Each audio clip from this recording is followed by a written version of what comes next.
Hello and welcome to our YouTube channel कहानियाँ with Ranjeet. स्वागत है आप सभी का हमारे यूट्यूब चैनल कहानियाँ विद रंजीत पर।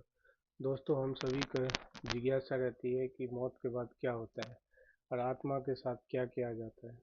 गौतम बुद्ध के एक शिष्य ने किया उनसे ये अजीब सवाल। बदले में बुद्ध ने भी पूछा शिष्य से एक सवाल और उसे जीवन मृत्यु का महत्व समझाया।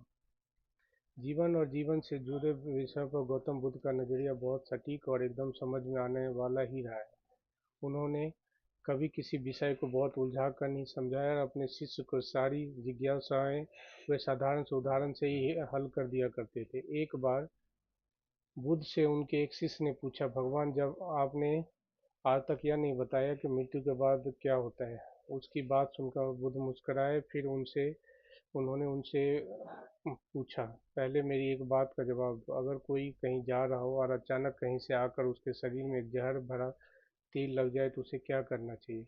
पहले शरीर में उसे घुसे तीर को हटाना ठीक रहेगा या फिर देखने कि बाण किधर से आया और किसे लक्ष्य कर मारा गया है? शिष्य ने कहा, पहले तो शरीर में घुसे तीर को तुरंत निकालना चाहिए, नहीं तो पूरे शरीर में जहर फैल जाएगा। बुद्ध ने कहा, बिल्कुल ठीक कहा तुमने। अब यह बताओ कि पहले इस जीवन के दुखों के निवारण का उपाय किया जाए या मृत्यु की बाद की बातों के बारे में सोचा जाए। जो हमारे बस में है ही नहीं उसका विचार क्यों करना चाहिए? किसकी मृत्यु कब आएगी ये सिर्फ परमात्मा जानता है। मनुष्य के हाथ में सिर्फ कर्म करना है। उसे उन विषयों के बारे में सोचकर वक्त बर्बाद नहीं करना चाहिए जो बातें उसके हाथ में है ही नहीं। उसे सिर्फ उन बातों के बारे में सोचना चाहिए जो वो कर सकता है। शिष्य अब समझ चुका था और उसकी सारी जिज्ञासाएं शांत हो गई थी। दोस्तों, कहानी से हमें ये सीख मिलती है कि इंसान को उन बातों के बारे में सोचकर समय नहीं गंवाना चाहिए जिस पर उसका कोई जोर ना हो।